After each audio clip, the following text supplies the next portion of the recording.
नमस्कार साथियों, सभी लोगों को हम साइंस विज्ञान टीजीटी 2016 के पेपर का एनालिसिस कर रहे थे। पिछले वीडियो में हमने टीजीटी 2016 के कुछ प्रश्न लिए थे और उसको समझने की कोशिश किए थे।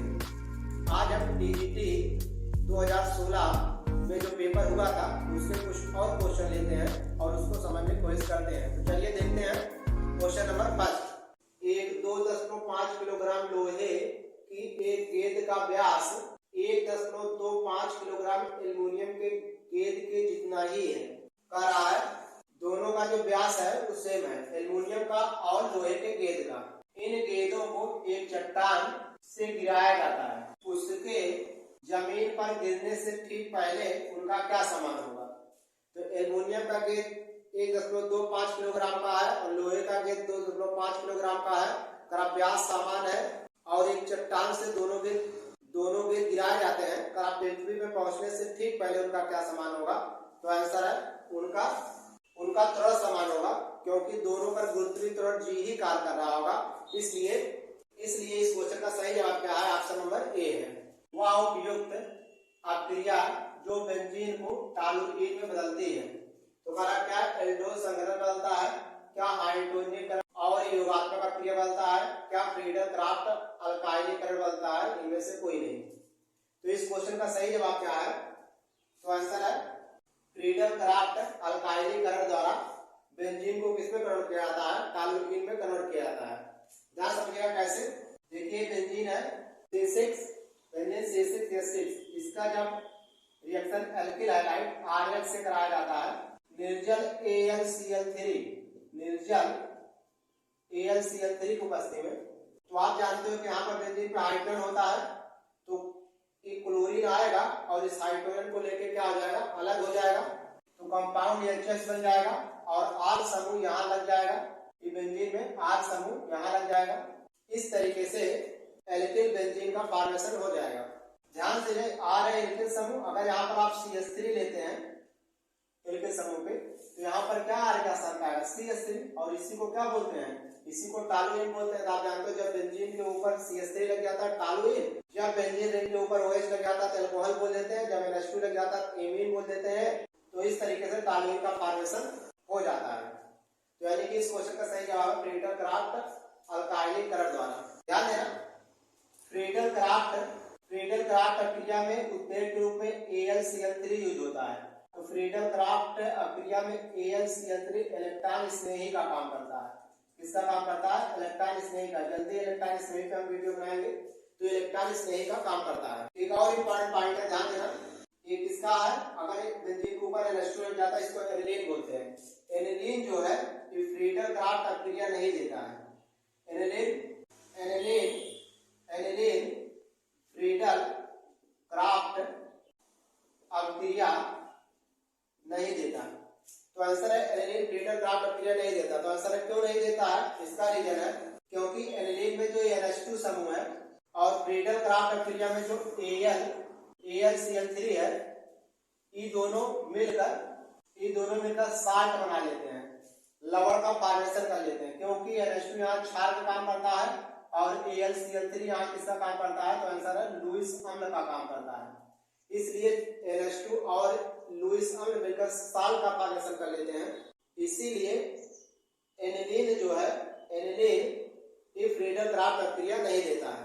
यदि X और Y द्रव्यमान के नाभिकों को एक साथ में जोड़ा गया है और उससे यम द्रव्यमान का नाभिक बनाया गया है, तो कह रहा है कि जो X द्रव्यमान का है और Y द्रव्यमान का नाभिक है, उन दोनों का योग बनाए गए नाभिक के द्रव्यमान के बराबर होगा। पर उन दोनों नाभिकों का योग ज्यादा होगा बनाए गए नाभिकों के योग से, उन दोनों नाभिकों का योग कम होगा बनाए गए नाभिक से।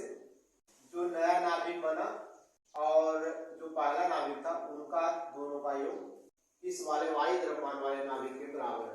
ध्यान सुनना, एक की X द्रव्यमान का आपका मान लिया नाभिक है, X द्रव्यमान वाला, एक ही Y द्रव्यमान वाला है।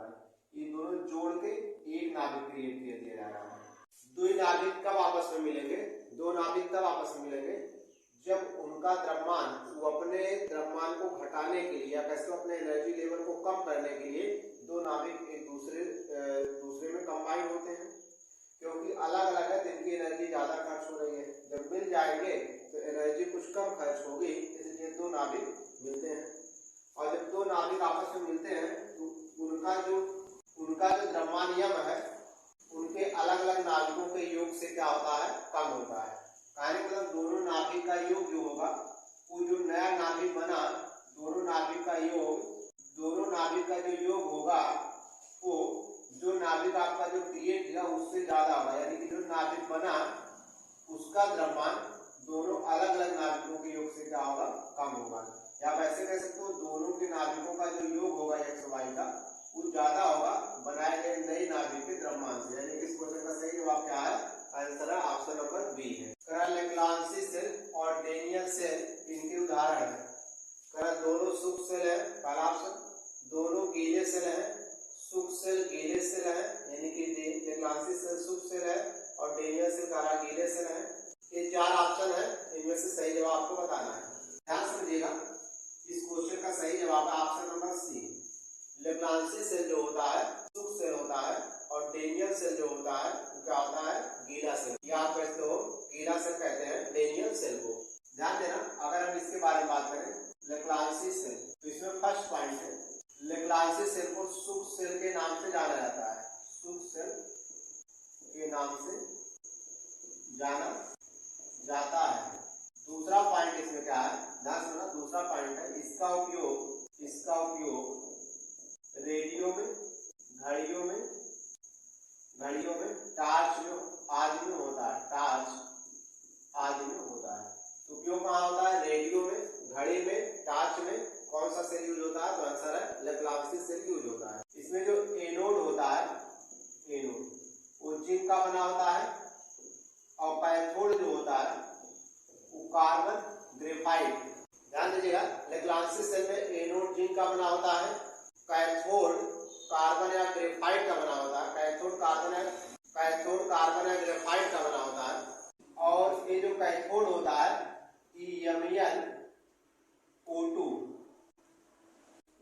MnO2 मैंगनीज डाइऑक्साइड से घिरा होता है। कि मैंगनीज डाइऑक्साइड इसमें किसका काम करता है, आंसर है द्विध्रुवक का काम करता है। किसका काम करता है, द्विध्रुवक का कार्य करता है।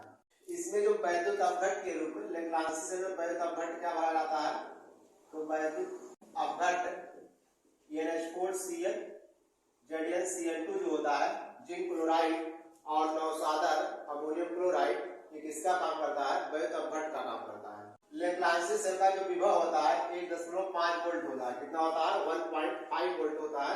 ये कुछ लेग्रांजी सेल के बारे में इंफॉर्मेशन है। इसके बाद अगर दूसरा हम बात करें डेनियल सेल के बारे में, ध्यान समझिएगा, डेनियल सेल। तो डेनियल सेल को नंबर 1 गीला सेल के नाम से जाना जाता है। तो डेनियल सेल को गीला सेल के नाम से जाना जाता है। ध्यान दीजिएगा, डेनियल सेल में जिंक एनोड का काम करता है जो निर्ध्रुव होता है, और कॉपर जो होता है वो कैथोड का काम करता है जो धन ध्रुव होता है।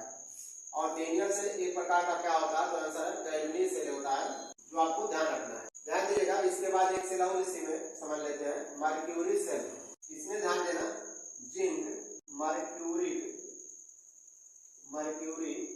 अमलगम एनोड का कार्य करता है। जिंक मर्क्यूरी का अमलगम एनोड का काम करता है। H2O वाटर एवं कार्बन का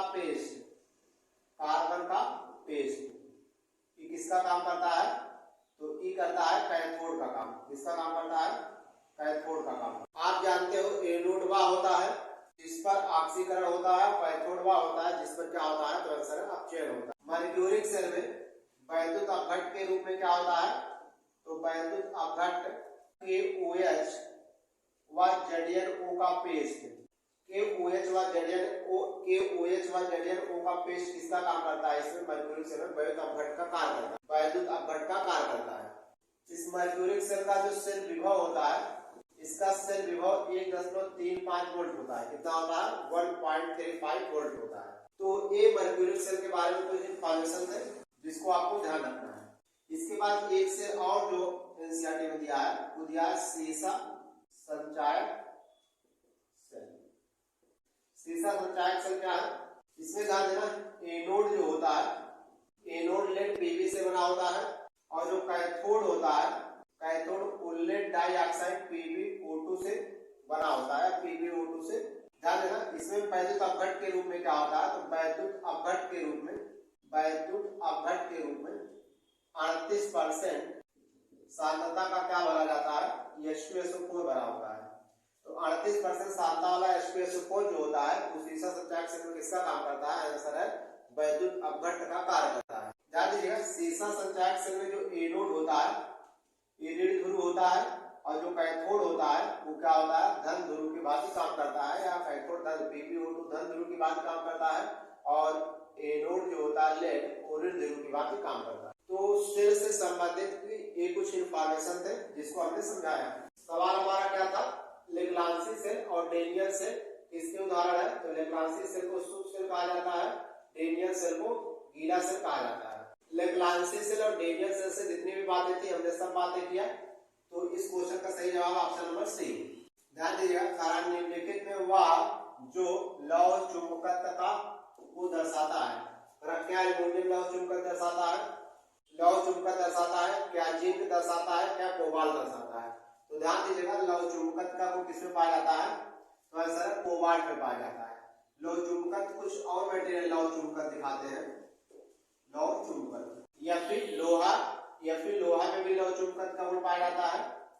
निकिल हो गया, कोबाल्ट हो गया, इस सब में कौन से गुण होते हैं, लौह चुंबकत्व के गुण होते हैं। तो इस तरह इस क्वेश्चन का सही जवाब क्या है, आंसर है ऑप्शन नंबर डी है।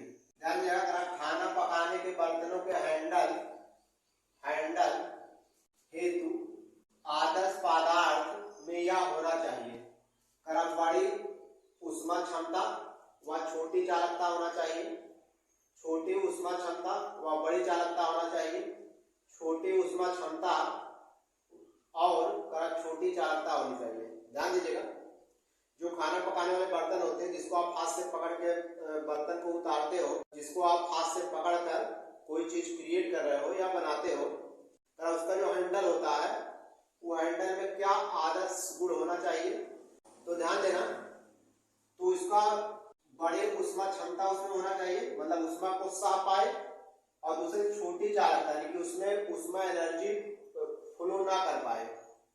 अगर ये फ्लो हो जाए हीट हो जाएगा तो हीट हो जाएगा, गर्म हो जाएगा तो आप टच करोगे तो आप जल जाओगे।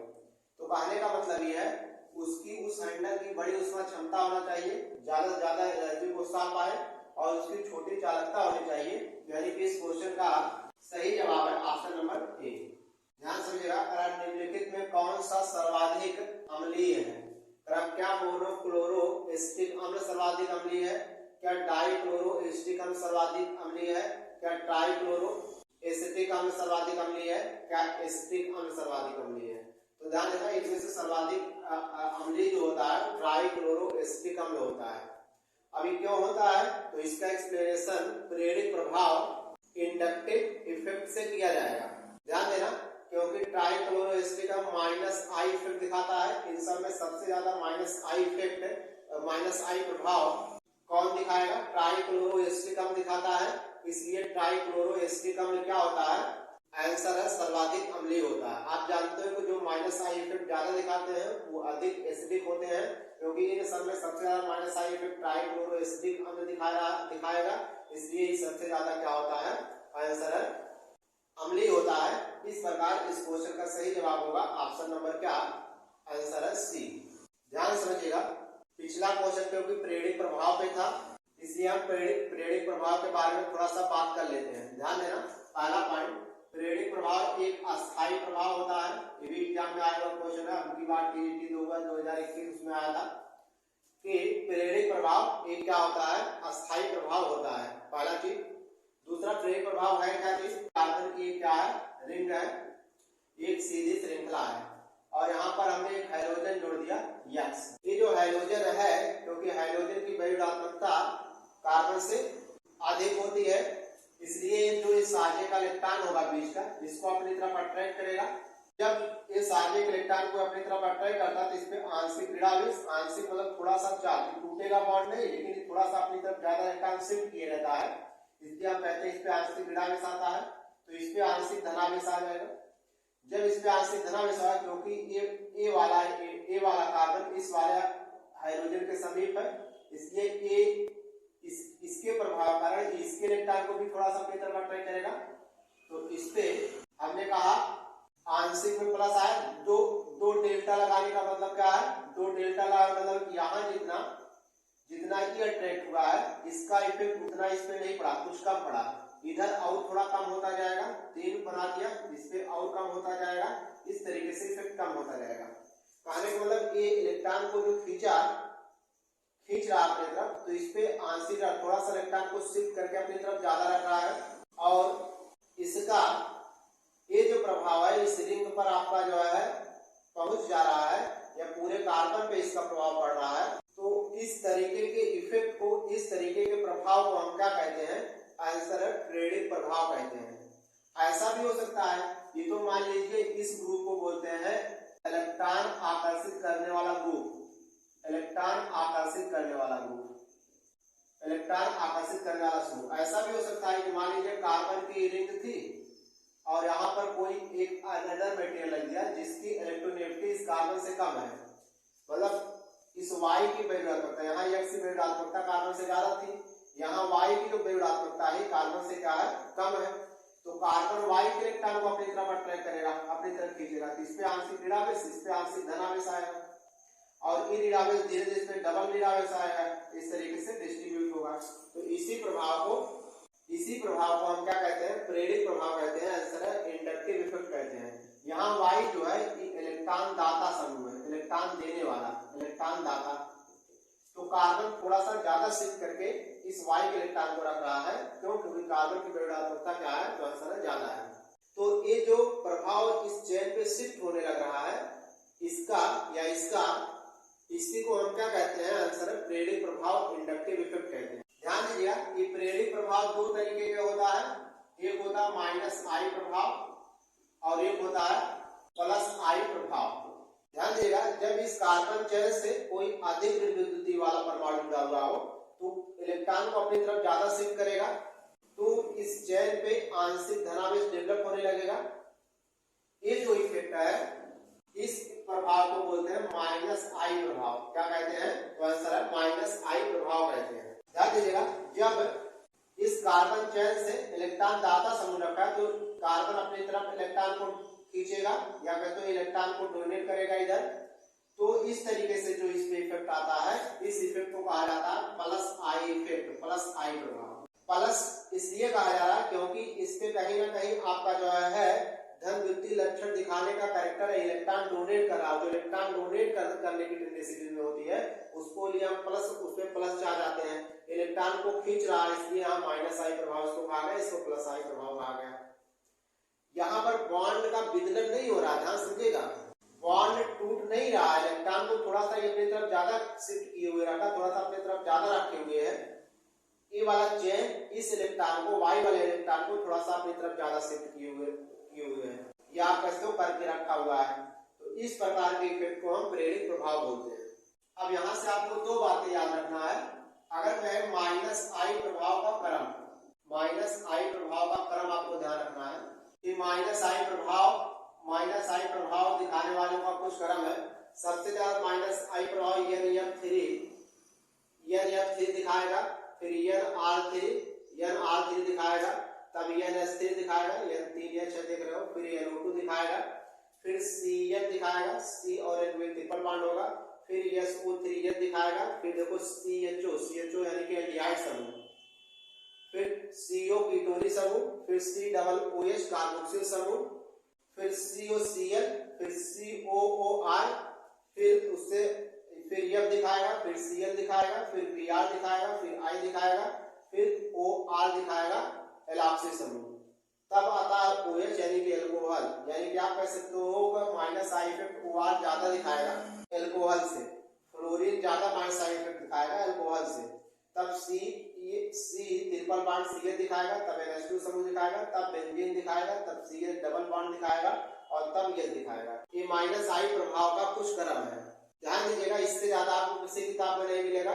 कई किताबों को देख कर लिखा गया है, आपको ध्यान रखना है इस चीज को, क्योंकि अभी सवाल में इसका यूज होगा। प्लस आई प्रभाव का क्रम, देखिए सबसे ज्यादा प्लस आई प्रभाव 3 डिग्री दिखाता है। 3 डिग्री क्या होता था आप जानते हो, एक कार्बन से 3 तरफ क्या जुड़े होते हैं, CH3, और एक तरफ हाइड्रोजन, यानी कि एक कार्बन से 3 CH3 जुड़े, इसको 3 डिग्री बोलते हैं। इसकी तो ये सबसे ज्यादा रासायनिक इफेक्ट दिखाता है, क्योंकि यहाँ 3 CH3 और तीनों CH3 कार्बन पर अपना इलेक्ट्रॉन क्या करेंगे, डोनेट करेंगे, कार्बन की तरफ देंगे।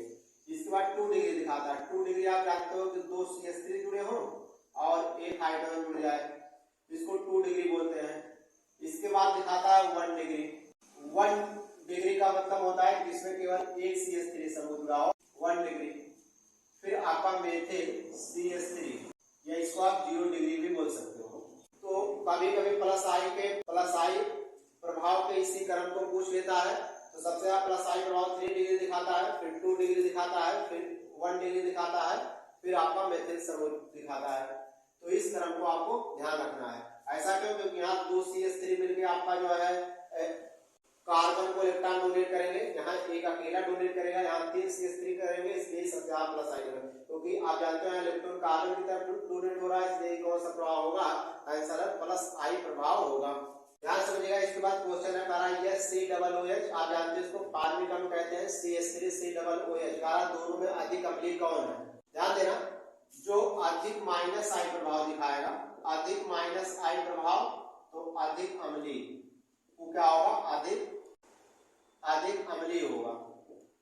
माइनस आई प्रभाव जो ज्यादा दिखाएगा वो अधिक अम्लीय होगा, जो प्लस आई प्रभाव अधिक दिखाएगा वो कम अम्लीय होगा।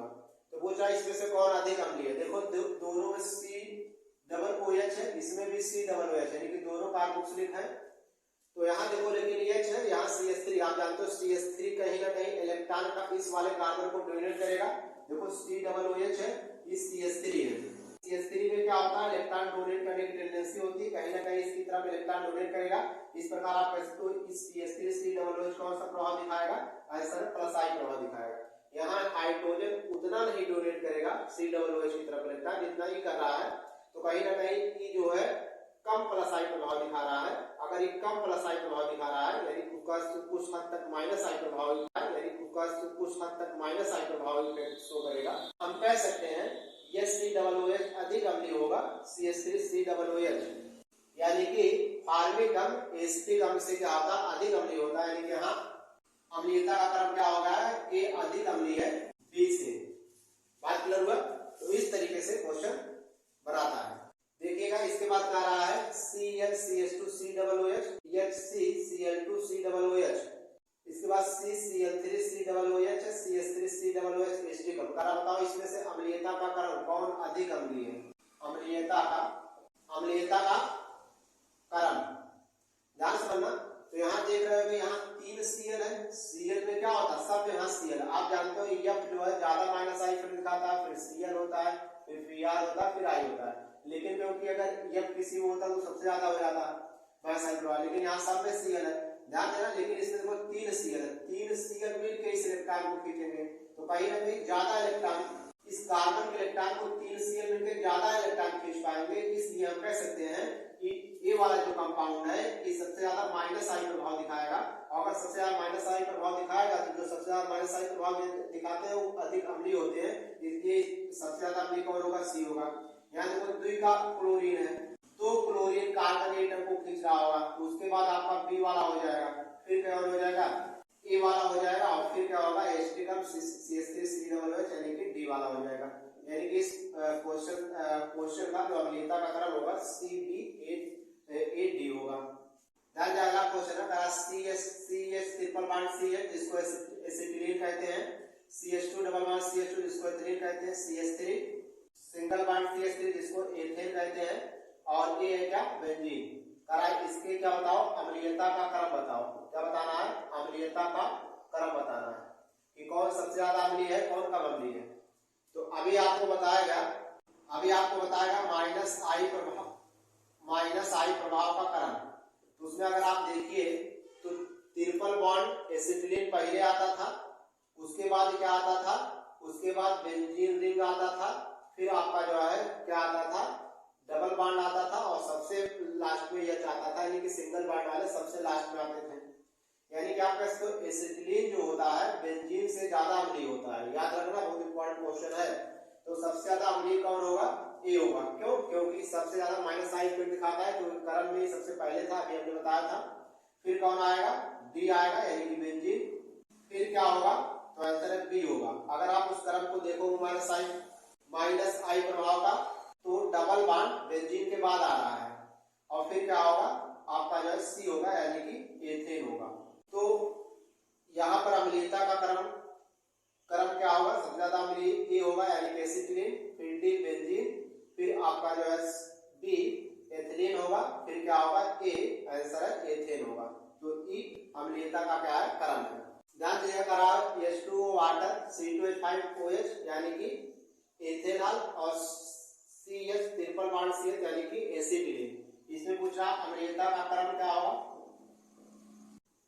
अम्लीयता का क्रम ध्यान देना। तो यहाँ थोड़ा आपको ध्यान रखना है, वाटर जो होता है H2O उस C2H5OH से क्या होता है, अधिक अम्लीय होता है। और उसके बाद क्या होता है, आप जानते हो एल्कोहल। अब आप माइनस आई इफेक्ट का क्रम लिखोगे, OH समूह यानी कि एल्कोहल समूह ट्रिपल बॉन्ड के पहले आता है, यानी कि ज्यादा अम्लीय होगा, फिर CH ट्रिपल बॉन्ड CH यानी कि एसिटिलीन, यानी कि सबसे ज्यादा अम्लीय क्या होगा, आंसर है वाटर, फिर क्या होगा एल्कोहल, फिर क्या होगा एसिटिलीन। ध्यान देना, अम्लीयता का क्रम क्या होगा, सबसे ज्यादा अम्लीय वाटर होता है, फिर एल्कोहल होता है, यानी कि वाटर एल्कोहल से अधिक अम्लीय है, फिर एसिटिलीन है। लेकिन इसमें एक अपवाद होता है जो आपको ध्यान रखना है, अगर आ जाएगा मेथिल एल्कोहल CH3OH की ज्यादा अम्लीय होता है वाटर से। बाकी जितने भी एल्कोहल होते हैं सब एल्कोहलों से वाटर अधिक अम्लीय होता है, लेकिन मेथिल एल्कोहल CH3OH से वाटर क्या होता है, कम अम्लीय होता है। तो ये माइनस आई प्रभाव से जितनी बातें थी हमने किया माइनस, तो प्रेरित प्रभाव से जितनी भी बातें थी हमने उसको किया यहाँ पर। इसके बाद टीजीटी 2016 में जो और क्वेश्चन आए हैं उसका एनालिसिस हम करेंगे नेक्स्ट वीडियो में। तो आज के लिए इतना ही, मिलते हैं नेक्स्ट वीडियो में, तब तक के लिए धन्यवाद।